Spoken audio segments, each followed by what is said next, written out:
할렐루야. 주 예수 그리스도 이름으로 하나님 말씀 증거하겠습니다. 예레미야 8장 7절 말씀을 찾아서 읽겠습니다. 예레미야 구약성경 예레미야 8장 7절 같이 읽겠습니다.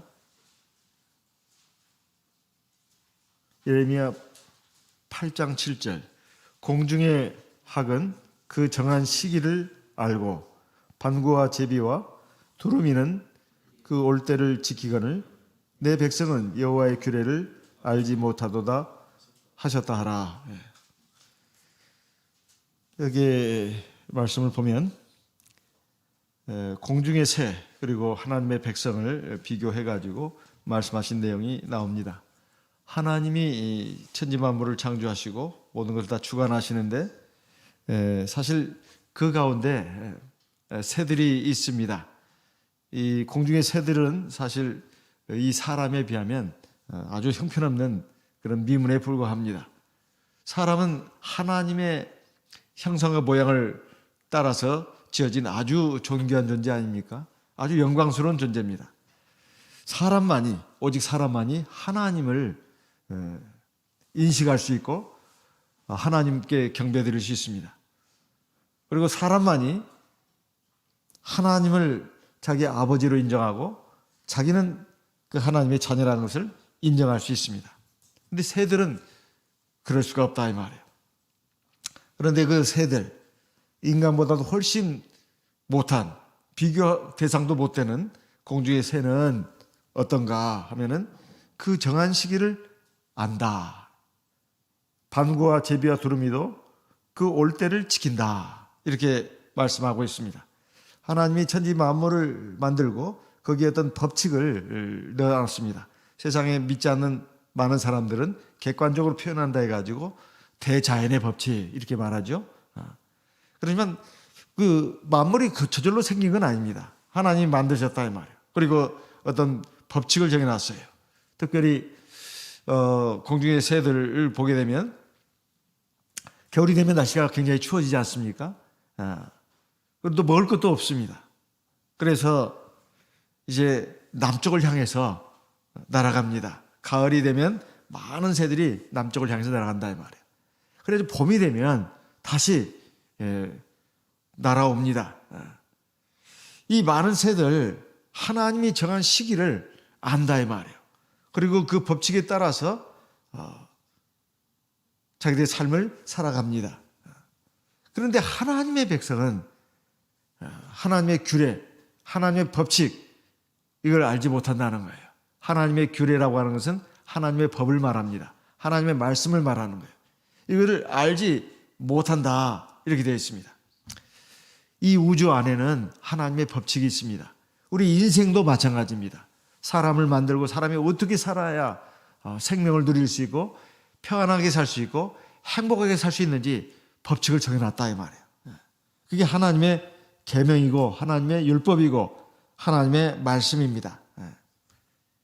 하나님이 정말로 세상에서 가장 존귀하게 만든 사람이 하나님의 법을 모른다면 어떻게 되겠습니까? 그리고 하나님의 법을 제쳐놓고 산다면 그 삶이 어떻게 되겠습니까? 우리가 인생 몇십 년을 살면서 항상 먹고 사는 문제에 대해서 걱정을 합니다. 어떻게 하면 평안하게 살까, 건강하게 살까, 그리고 기쁘게 즐겁게 살 수 있을까? 이 부분에 대해서 관심을 안 가지는 사람이 없어요. 그런 사람은 뭐 식물인간이거나 아니면 죽은 사람이겠죠.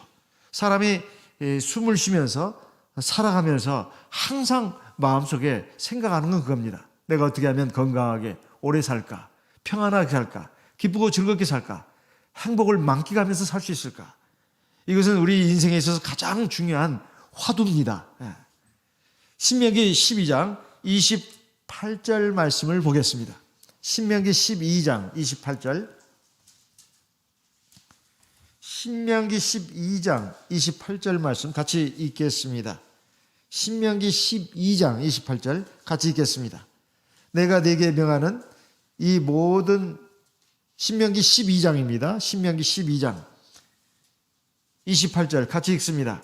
내가 네게 명하는 이 모든 말을 너는 듣고 지키라. 네 하나님 여호와의 목전에 선과 의를 행하면 너와 네 후손에게 영영이 복이 있으리라.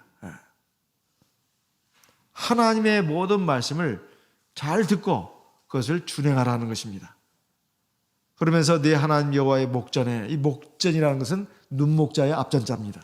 하나님의 눈앞에서 선과 의를 행하면, 선과 의를 행하면, 이 보통 영어 성경에는 in the God's eyes 이렇게 되어 있는데요.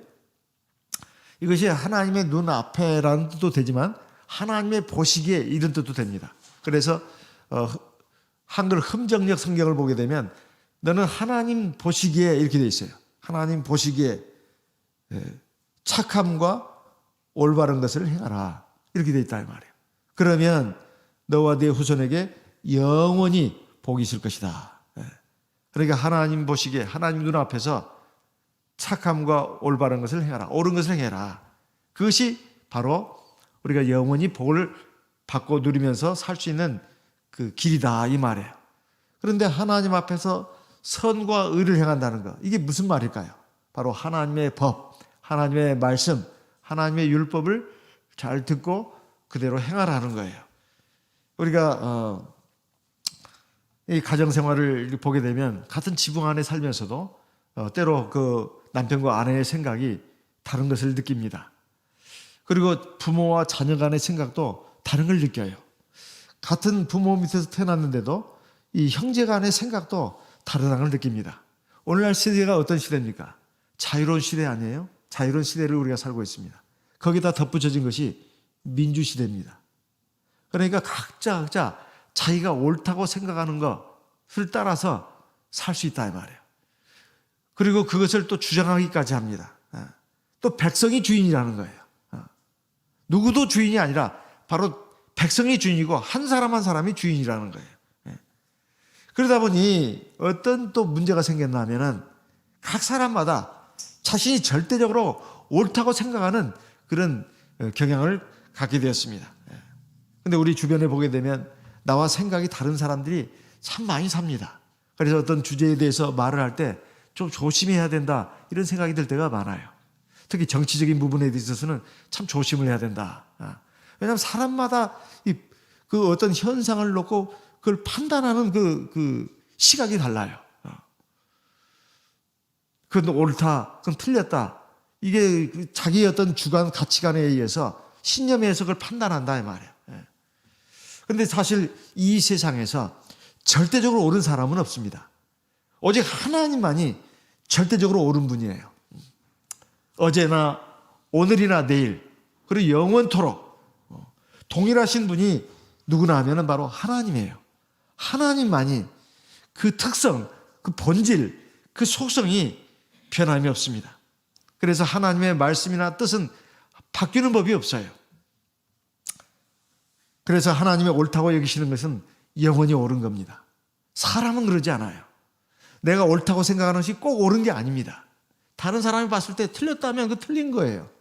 그렇다고 해서 다른 사람들이 또 그걸 옳다고 할 수 있습니까?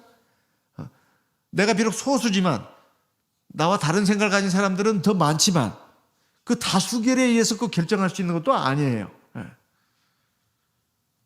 그래서 내가 옳다고 여기는 것이 하나님께서 반드시 옳다고 여기는 것은 아닌 경우가 많다 이런 말이에요. 중요한 것은 내 자신이 이건 옳다, 틀렸다 생각하는 게 아닙니다. 사실 인간이라고 하는 것은 별거 아닌 존재예요. 사실 하나님 앞에 인간은 먼지 한 개와도 같습니다. 조금 확대시킨다면 모래 한 알과도 같지요. 그 먼지로 놓고 본다면 사실 우리가 예배 시간을 통해서 많이 듣는 말씀이지만 우리 눈으로 그 먼지 한 개는 확인도 불가능해요. 사실 없는 것 같습니다. 그런데 사람은 자기 자신을 뭐 대단한 존재로 생각을 해요. 어떤 데 자기를 상당히 큰 존재로 생각합니다. 그 경우는 자기를 다른 사람과 비교를 해서 느끼는 감정이에요. 하나님 앞에 사실 우리는 한 개의 먼지와도 같습니다. 성경 말씀에 보면 야고보서의 4장 14절에 사람의 생명이 무엇이냐, 우리 생명이 무엇이냐, 너희 생명이 무엇이냐 이렇게 물으면서 그 답을 주었습니다. 너희는 잠깐 보이다가 없어지는 안개와 같다. 사실 굉장히 별것 아닌 존재라는 것이죠. 우리는 스스로 자기 자신이 옳다고 생각하는 경우가 많은데 사실 하나님이 옳다고 여기시는 것이 옳은 것입니다. 근데 왜 우리가 그 부분에 대해서 이걸 깊이 생각을 해야 되느냐? 그 이유가 뭐냐 이 말이에요. 금방 우리가 읽은 신명기 12장 28절에 보니까 너와 내 후손에게 영영이 복이 있으리라 이것입니다. 핵심이 이거예요. 나와 내 자녀와 내 후손에게 영원히 복이 있으려면 어떻게 해야 되느냐 그 말이에요. 가장 중요한 건 그게 아닙니까? 나와 내 자녀와 내 후손이 영원히 복받는 거.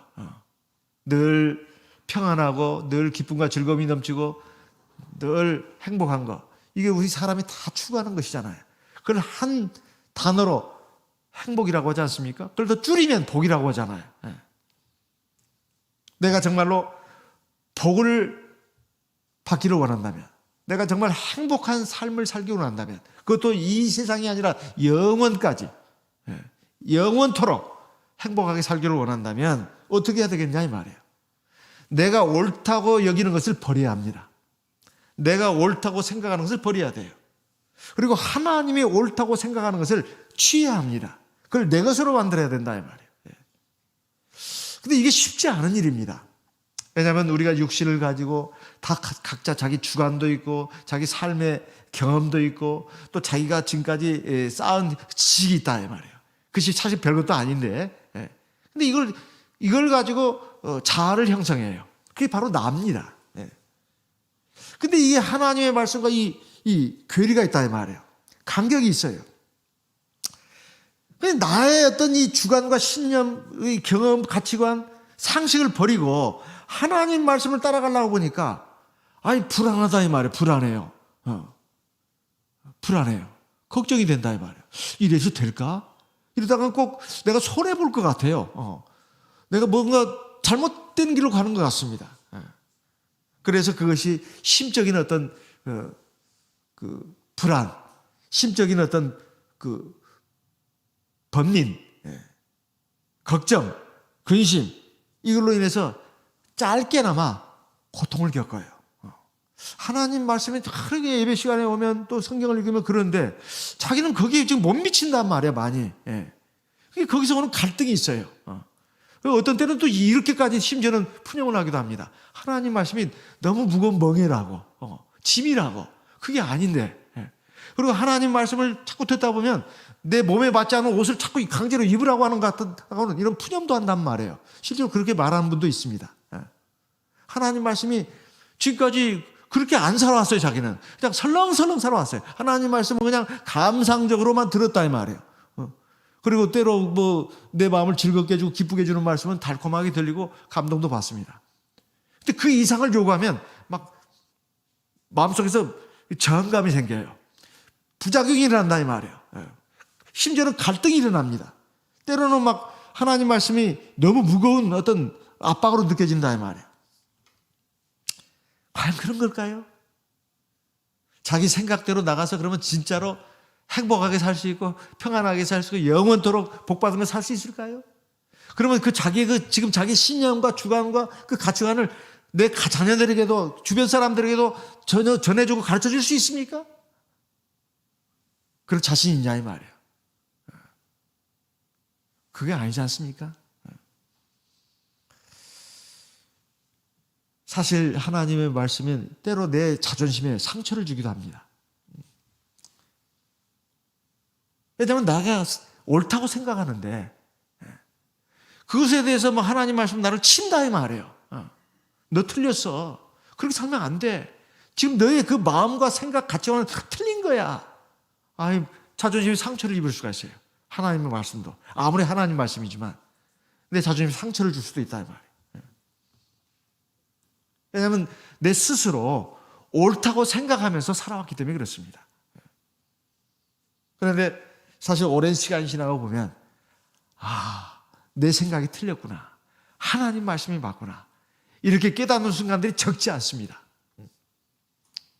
그래서 하나님 말씀을 잘 들어야 되고 하나님 말씀이 바로 내 인생의 올바른 나침판이다. 그리고 가이드북이다. 지침서다. 이걸 깨닫게 된다 이 말이에요. 이걸 못 깨닫고 세상 떠나는 사람도 많습니다. 그 고통과 여러 가지 어려움과 그 불행을 한 삶을 살면서도 그걸 못 깨닫는 사람도 많아요. 그런데 뒤늦게라도 깨닫는다는 것은 하나님의 은혜입니다. 하나님의 사랑이에요. 그걸 깨닫고 하나님의 말씀을 따라 하나님의 계명을 따라 하나님의 법도를 따라 사는 것이 바로 내가 복을 받는 길이구나. 그래야 내 삶이 평안해지고 내 삶의 그 무거운 짐들이 벗겨지고 가벼워지는구나. 내 삶에 참된 평안과 희락이 가득해지는구나. 이걸 깨닫게 된다 이 말이에요.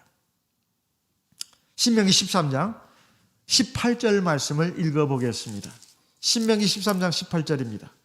네가 만일 네 하나님 여호와의 말씀을 듣고 오늘날 내가 네게 명하는 그 모든 명령을 지켜 네 하나님 여호와의 목전에 정직을 행하면 이같이 되리라. 똑같은 말씀이에요. 하나님 말씀을 잘 듣고 지켜 행하면 네가 영영이 복을 받으리라는 거예요. 그것을 구체적으로 17절에 이렇게 말씀하고 있습니다. 신명기 13장 17절 같이 읽어보겠습니다.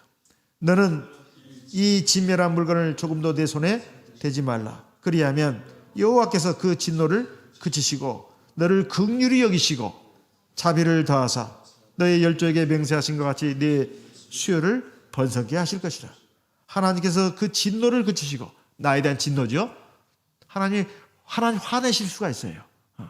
내가 아무리 하나님이 말씀을 하시고 또 말씀하시고 또 말씀하시는데 하나님이 처음부터 화내는 건 아닙니다. 우리 같이 옹졸한 분이 아니에요. 굉장히 사랑과 긍휼이 풍성하신 분이에요. 오래오래 참으신 분입니다. 어떤 세상의 사람도 하나님 따라갈 수가 없어요. 그런데 하나님은 한번 화를 내셔도 하면 무섭습니다. 그렇지만 긍휼이 없는 진노는 하나님은 하시는 법이 없어요. 하나님은 우리에게 나에게 진노를 화를 내신다 하더라도, 그래서 내가 어떤 고통을 받고 어려움을 겪는다 하더라도 거기는 사랑이 들어있어요. 사랑이 맵니다. 하지만 그 진노를 그치신다는 거예요. 그리고 우리에게 자비를 베풀어 주신다는 거예요. 그리고 내 수요를 번성해 주신다는 거예요. 우리가 하나님 앞에서 하나님이 옳다고 여기는 것을 행하게 되면 그 결과는 긍정적인 것입니다. 그리고 복을 받는 거예요.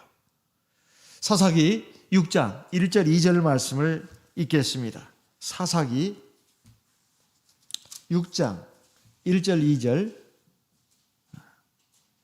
사사기 6장 1절 2절. 이스라엘 자손이 또 여호와의 목전에 악을 행하였으므로 여호와께서 7년 동안 그들을 미디안의 손에 붙이시니 2절. 미디안의 손이 이스라엘을 이긴지라. 이스라엘 자손이 미디안을 인하여 산에서 구멍과 굴과 산성을 자기를 위하여 만들었으며. 지금 누구에 대한 얘기인지 우리 잘 알고 있습니다.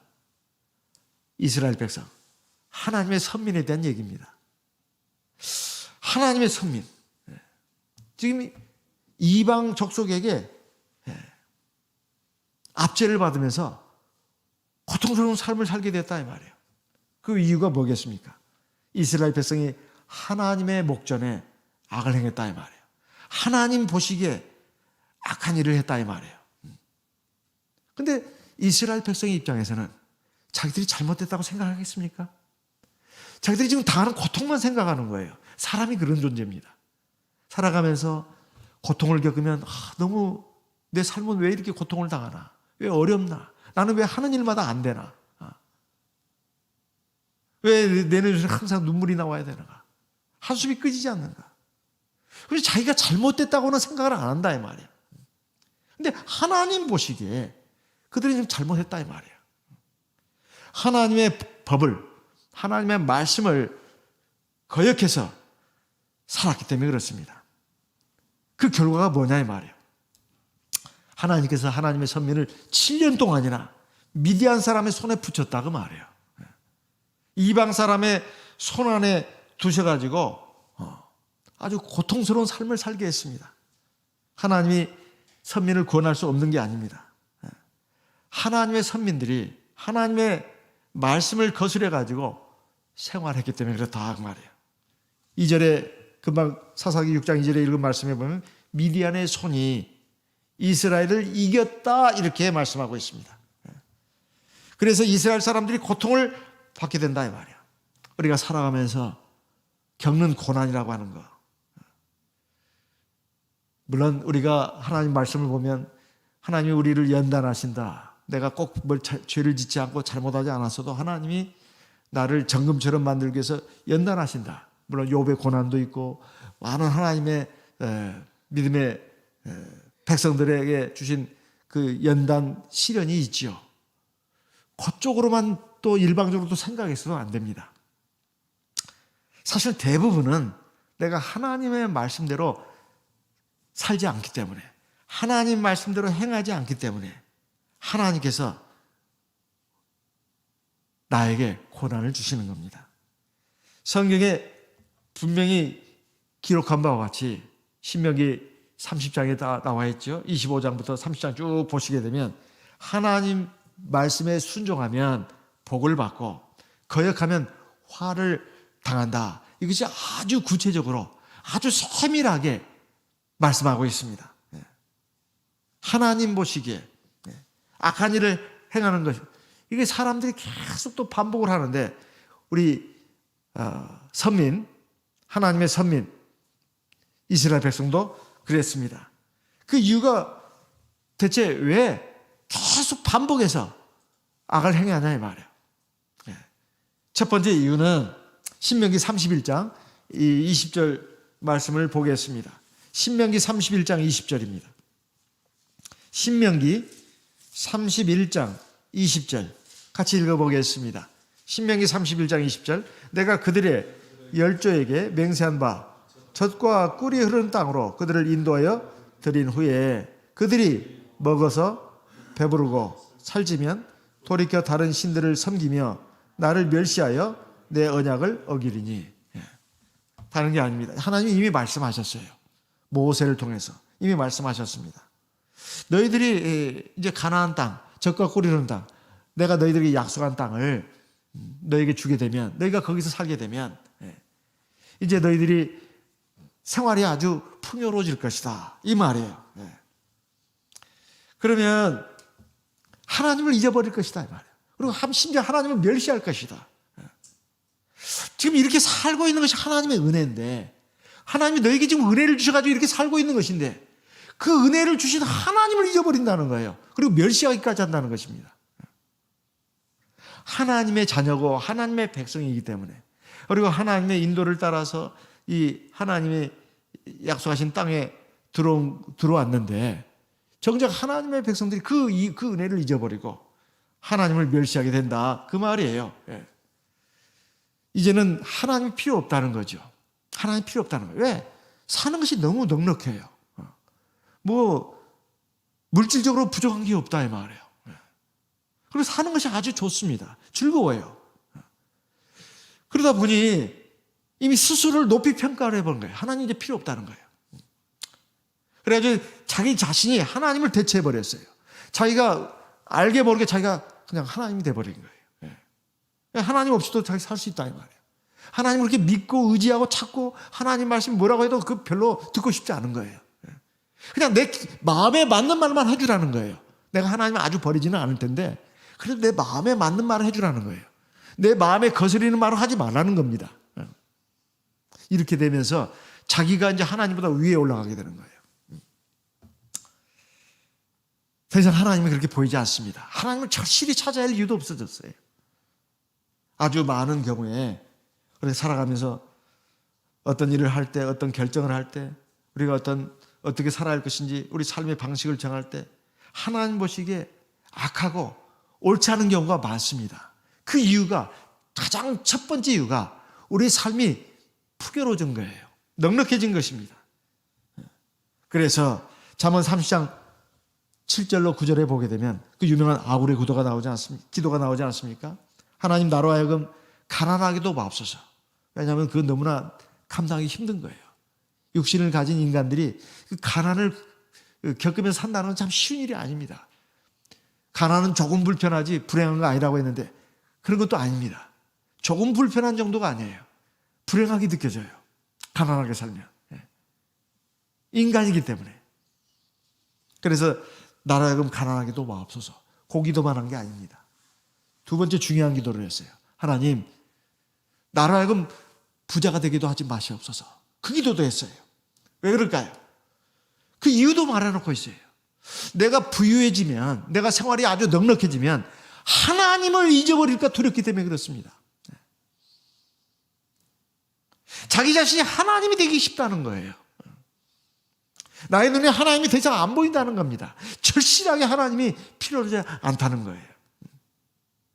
그리고 내 삶이 잘못되기 십상이라는 것입니다. 그래서 하나님, 나 부자가 되게 해주지 마십시오. 근데 사람들 다 부자 되고 싶어 하잖아요. 우리 자녀들 교육시킬 때도 다 그런 목표로 교육시키는 거 아니에요? 좋은 학교 가야 되고, 또 좋은 직장 얻어야 되고, 또 이런 것이 다 뭡니까? 부자로 살기 위해서 그런 거 아니에요? 근데 이 아굴의 기도를 우리가 본받을 필요가 있습니다. 하나님, 내 부자가 되게 말게 해주십시오. 그냥 적당히 먹고만 살게 해주십시오. 그 기도입니다. 근데 이 사람들은 여기 절대 만족하지 못해요. 불안하니까. 안전판이 아니니까, 그것은. 그리고 두 번째, 왜 하나님 보시기에 하나님의 선민이 옳은 것을 행하지 않고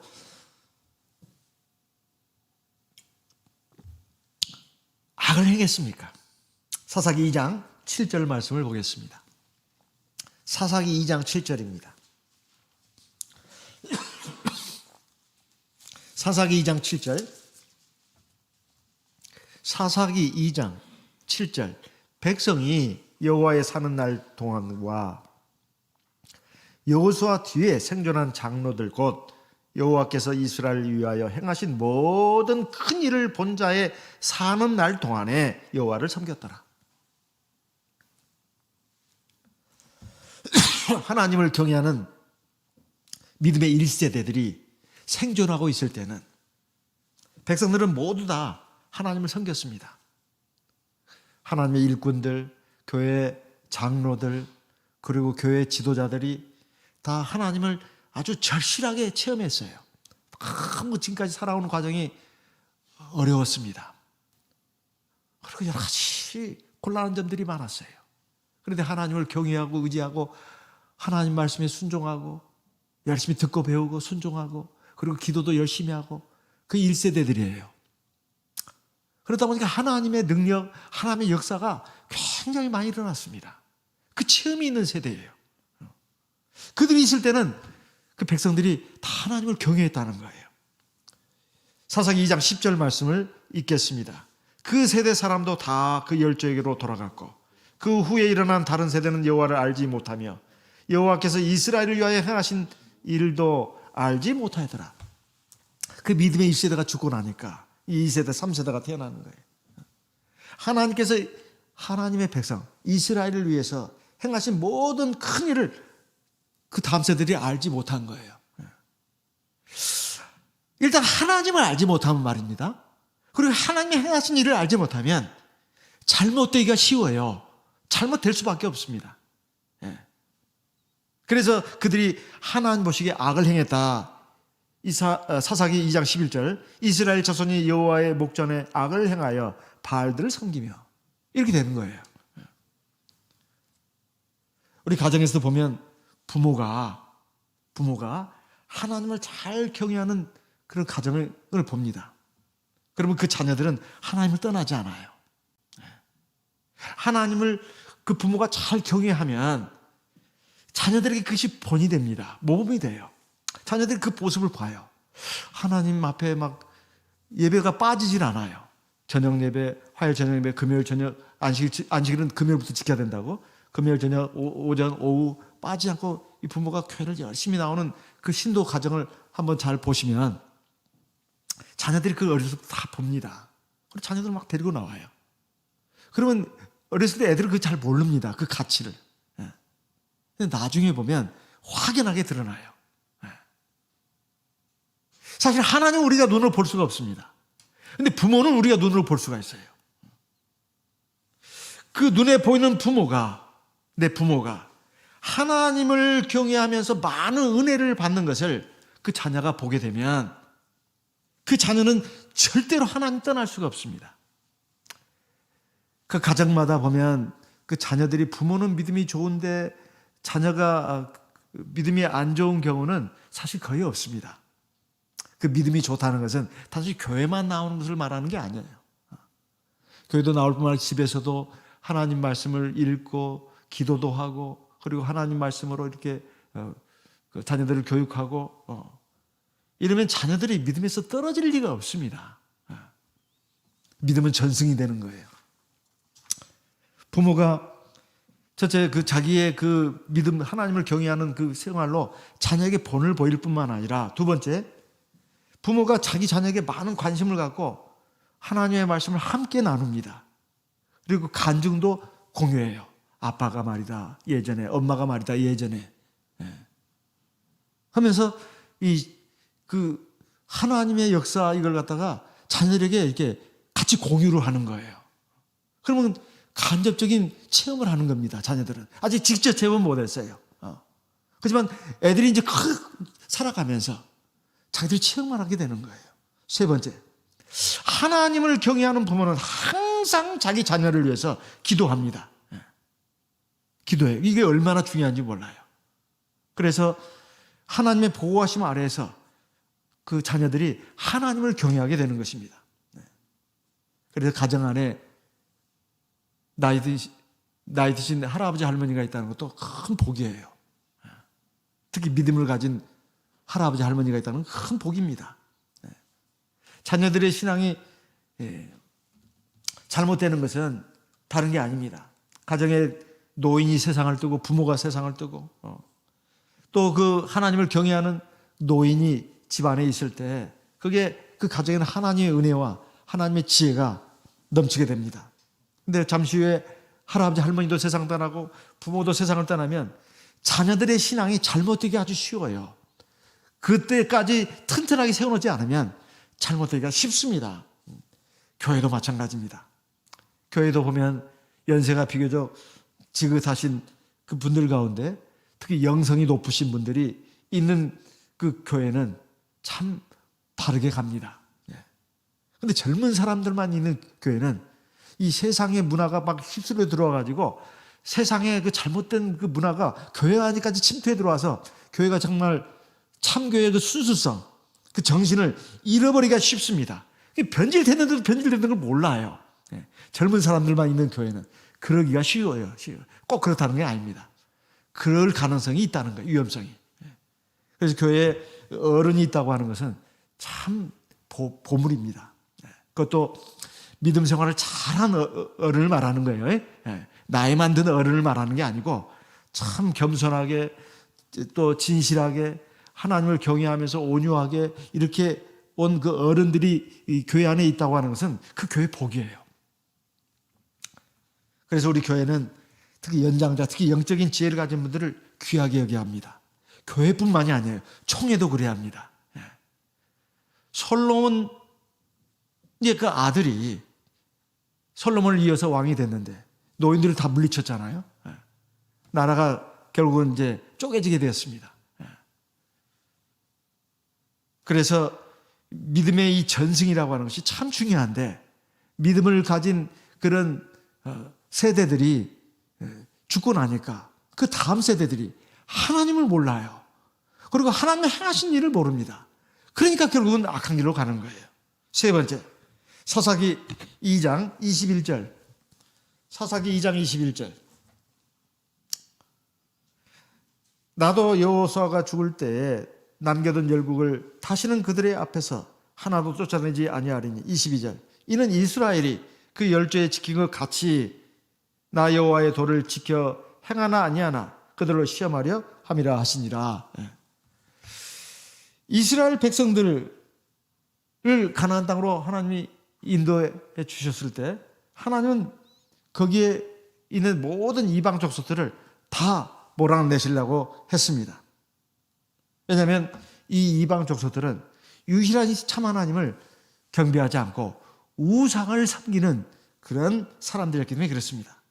우상을 섬기는 사람들은 우상을 섬기는 그 가치관을 갖고 있고 그 문화를 갖고 있습니다. 근데 이스라엘 백성들은 말이에요. 하나님의 뜻을 따라서 명을 따라서 이방 족속을 다 몰아내라고 했는데 안 몰아냈어요. 지내보니까 괜찮거든요. 왜냐하면 여러 가지로 유익을 줘요. 물질적으로나 육신적으로나 또 정신적으로나. 사실 세상 사람들이 오히려 하나님 믿는 백성들보다도 더 뛰어난 면들이 많습니다. 근데 옛날에도 그랬다 이 말이에요. 그래서 아니 뭐 그거 다 몰아낼 필요가 있느냐. 괜찮은데 뭐 여러 가지로 우리가 또 이익도 받을 수 있는데 뭐 이래가지고 안 몰아냈어요. 그러니까 하나님이 하나님 말씀에 순종을 안 하니까 그러면 너희들 뜻대로 해라. 하나님이 그냥 안 몰아내셨어요. 같이 안 하셨습니다. 그냥 머물게 살게 했어요. 하나님도 그냥 허락을 한 겁니다. 이스라엘 백성들의 생각이 방식이 옳아서 허락을 한 게 아니고 이스라엘 백성들 자체가 하나님 말씀에 온전히 순종을 안 하는 거예요. 그래가지고 그냥 남겨뒀는데 그 남겨두신 데는 하나님이 아주 놀라운 그 섭리, 지혜를 가지고 그렇게 하신 겁니다. 이 백성들이 하나님의 계명을 지키나 안 지키나 시험하기 위해서라는 거예요. 근데 어떻게 시험한다는 것입니까?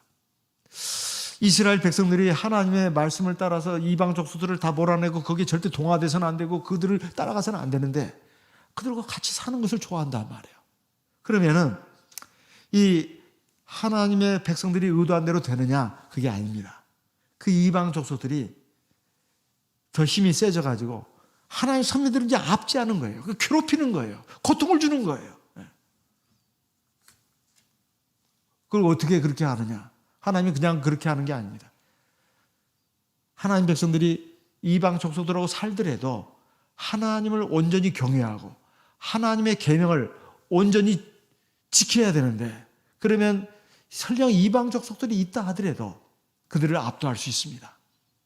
그리고 그들을 종으로 삼고 살아갈 수 있어요. 근데 그렇게 안 하는 거예요. 하나님을 경외하지도 않고 하나님을 의지하지도 않고 하나님 말씀에 순종을 안 해요.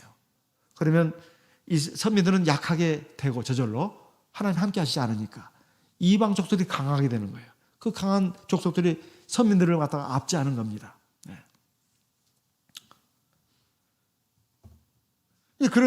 그렇게 되다 보니 결국은 이제 이방 족속들의 자꾸 영향을 또 받게 돼 있습니다. 사실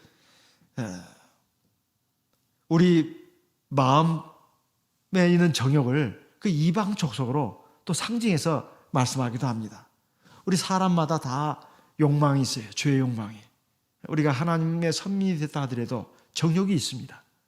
근데 우리가 이 정욕을 갖다가 하나님 말씀으로 성령의 권능으로 없애지 않으면 그 정욕이 나를 없애려고 합니다. 나를 죽이려고 든다 이 말이에요. 그래서 이방 족속들을 갖다가 정말로 몰아내라고 하는 것은 하나님의 그런 뜻이 있었던 겁니다. 사실 이방 족속들이 이스라엘 백성들이 어떤 영향을 주는가? 바로 세상 문화, 잘못된 문화 이걸 가지고 하나님의 백성들에게 영향을 주는 거예요. 그래서 사사기 3장 6절 말씀을 보시겠습니다. 사사기 3장 6절. 사사기 3장 6절. 그들의 딸을 취하여 아내를 삼으며 자기 딸들을 그들의 아들에게 주며 또 그들의 신들을 섬겼더라. 결혼을 통해서 이방 족속 같이 살다 보니까 세상 사람들이 좋아 보이는 거예요. 더 잘났죠. 또 똑똑하죠. 돈도 더 많이 벌죠. 그러니 막 이제 결혼하고 싶은 생각이 드는 거예요. 그래서 이제 결혼을 하는 겁니다. 그러면 그 영향을 받는 거예요. 하나님 믿지 않는 그 이방 사람들, 세상 사람들의 그 문화, 그 가치관, 그 영향을 안 받을 수가 없어요. 거기서 태어난 자녀들은 또 어떻겠습니까? 한쪽은 하나님을 잘 믿는데 한쪽은 하나님을 믿지 않아요. 그럼 어느 쪽에 영향을 더 많이 받을 수 있을까요? 하나님 믿지 않는 쪽의 영향을 받기가 90% 이상입니다. 이건 통계적으로도 나와 있어요. 물론 극히 예외적인 경우에 믿음을 가진 그 부모 일방 그 영향을 받을 수는 있습니다. 그런데 극히 그 드문 경우예요. 그래서 부부가 동일한 신앙을 가지는 것이 얼마나 큰 복인지 모릅니다. 서로 한마음 한뜻이 돼가지고 서로 소통할 수가 있어요. 가치관이 같으니까. 신앙이 동일하게 있으니까. 가정의 여러 가지 어려운 문제뿐만 아니라 살아가면서 부딪히는 여러 가지 곤란하고 어려운 문제들을 같이 대처할 수가 있어요. 동일한 가치관으로, 동일한 신앙으로 같이 대처할 수가 있습니다. 그리고 하나님 함께 하십니다. 구약시대에 왜 하나님께서 그렇게 많이 이방 족속과의 결혼을 금지하셨는가? 그 주요한 이유는 하나님의 선비들이 약하다는 거예요. 그래서 이방 사람들의 그 문화를 대적할 능력이 없다는 거예요. 그걸 하나님이 아셨습니다. 오늘날 우리는 왜 하나님 보시기에 악을 행하는가? 우리가 세속적인 문화 가운데 살고 있기 때문에 그렇습니다. 신앙이 만약에 견고하게 서 있다면, 사실 그 견고하게 서 있지 않으면 그 영향을 받을 수밖에 없어요. 왜냐하면 주위에 온통 세상 문화입니다. 세상 사람들이 훨씬 수가 많아요. 우리 수는 굉장히 적습니다. 그런 가운데 우리가 살아간다 이 말이에요. 우리가 진리의 믿음 또 성령의 기도에 의해서 확고하게 서 있지 않으면 영향을 안 받을 수가 없어요. 그런데 이런 하나님의 백성들, 하나님은 항상 사랑하시고 눈동자처럼 지켜주시려고 합니다. 그런데 하나님의 백성들이 자꾸 엉뚱한 길로 가는 거예요. 그럼 하나님이 어떻게 하시냐 이 말이에요. 사사기 6장 6절 말씀을 보겠습니다. 사사기 6장 6절입니다. 사사기 6장 6절 이스라엘이 미디안을 인하여 미약함이 심한지라 이에 이스라엘 자손이 여호와께 부르짖었더라. 우리가 살아가면서 이런 말을 가끔 듣습니다. 사람의 끝이 하나님의 시작이다. 사람의 마지막이 하나님의 시작이다. 그럼 언제 우리가 살아가면서 끝이다, 이제 마지막이다 이렇게 느끼겠습니까? 살아가면서 너무 힘들어요. 그리고 지금 너무나 고통스러운 문제, 어려운 문제를 만났어요. 동서남북 어디에도 길이 없어요. 사방이 다 막혔습니다. 사방이 다 막혔어요. 출구가 없어요. 빠져나갈 길이 없어요. 이 고통스럽고 어려운 문제에서 벗어날 길이 없어요. 정말 살고 싶지가 않습니다. 너무나 힘들어서, 그리고 불안하고 걱정이 돼서, 낭망이 돼서 말이에요. 길이 왜 없습니까? 딱 한 군데 길이 있어요. 위. 동서남북은 다 막혔어요. 근데 위만 안 막혔습니다. 바로 하늘의 하나님을 바라보는 거예요. 그럼 언제 하늘의 하나님을 바라보냐 이 말이에요. 사람이 내가 이제 인생의 마지막이다. 나는 절망밖에 없어. 아무런 희망이 없어. 그럴 때입니다. 그렇게 느낄 때예요. 하나님은 사람이 얼마나 교만하고 어리석은지 잘 아신다 이 말이에요. 그래서 그런 길로 인도하십니다. 그것은 자기가 자초한 거예요, 사실은. 하나님 말씀을 안 듣고 하나님 보시기에 옳은 것을 행하지 않고 하나님 보시기에 악한 것을 행한다 이 말이에요. 그리고 그 길로 간다 이 말이에요. 그러면 그 결과가 뭐냐? 바로 마지막 인생의 끝에 도달하게 된다 이 말이에요. 그래서 하나님만을 바라보게 하는 겁니다. 하나님 선민이 그랬어요.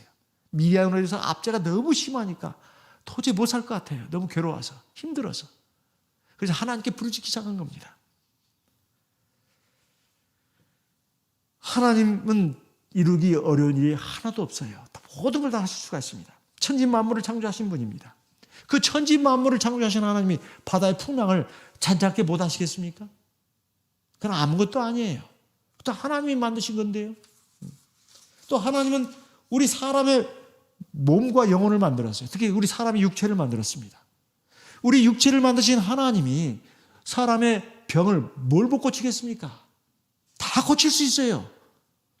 인생의 어떤 의사도 모든 병을 다 고칠 수 있는 그런 의사는 없습니다. 하나님만이 사람을 만들었기 때문에 사람도 고칠 수가 있는 거예요. 하나님께는 불가능한 일이 없습니다. 우리가 살아가면서 어떤 고통스러운 일을 만났을 때, 정말로 내가 벗어날 길이 없다. 그러면 어떻게 해야 되겠습니까?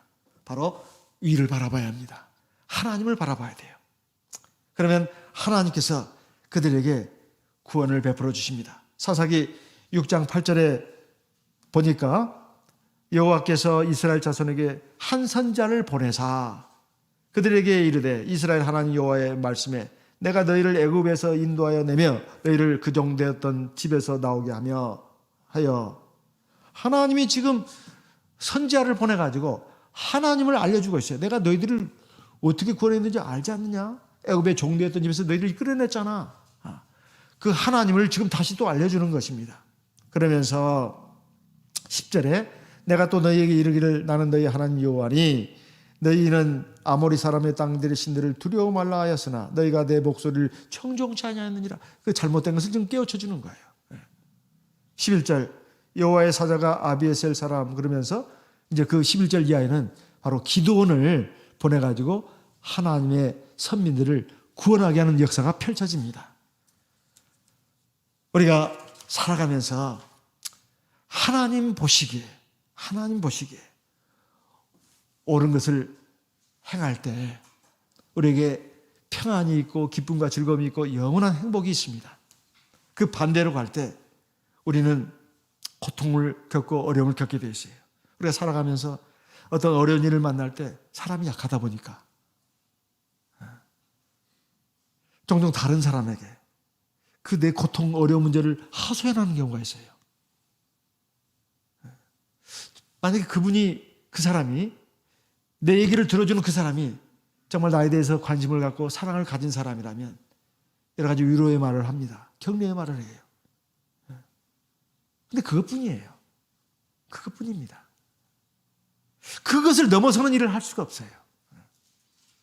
정말로 내가 정말 막다른 골목에 다다르고 정말로 헤어날 수 없는 어떤 고통 가운데 들어가게 되면 그걸 누구한테 말한다 해서 해결할 수 있는 문제가 아니에요. 하늘에 계신 하나님을 향해서 부르짖어합니다. 하나님, 제가 잘못했습니다. 제가 하나님 인정하지 않고 경외하지 않고 하나님 말씀 귀담아 듣지 않고 내 생각에 옳은 대로만 행했습니다. 하나님, 이 죄인을 불쌍히 보아주십시오. 그럼 하나님은 너는 염치도 없구나 이놈아 뻥 차시겠습니까? 그렇지 않습니다. 하나님은 사랑이 풍성하신 하나님이에요. 우리가 우리의 잘못을 깨닫고 죄를 깨닫고 하나님께로 돌이키면 이제 하나님의 말씀을 잘 듣겠습니다. 하나님이 나에게 가르쳐주신 하나님의 말씀, 하나님의 계명, 하나님의 법도를 제가 지키겠습니다. 하나님 저에게 믿음을 주십시오. 저를 도와주십시오. 여러분 하나님 기뻐하십니다. 믿음도 주시고 하나님 말씀에 순종할 수 있는 힘도 주시고 또 그 길로 나가게 하시고 나에게 평안과 기쁨과 즐거움과 내가 생각지도 못한 형통함을 주신다 그 말이에요. 이게 진짜 행복한 사람의 인생 아니겠습니까? 우리가 바로 그런 사람들이 되어야 되겠습니다. 하나님 보시기에 옳은 것을 행하는 저와 우리 성도님들 되시기를 바랍니다. 내가 생각하기에 옳은 대로 갈 것이 아니라 하나님 보시기에 옳은 것을 행하는 저와 여러분이 되어서 진짜 행복한 사람 되시기를 바랍니다. 다 같이 기도하겠습니다. 기도할 때 이 말씀을 마음에 새기면서 기도의 제목으로 삼고 기도하겠습니다. 그리고 우리 교회 병으로 지금 고생을 하시는 우리 성도님들을 생각하면서 기도하겠습니다. 또 이 코로나의 어려운 사태로 인해서 많은 분들이 어려움을 겪고 있습니다. 하나님께서 아무쪼록 우리뿐만 아니라 이 세상 모든 사람들을 불쌍히 보시고 자비를 베풀어 주시라고 같이 기도하겠습니다. 성령으로 기도하겠습니다. 네. 그렇죠. 제가 깜빡했습니다. 사회가 있습니다.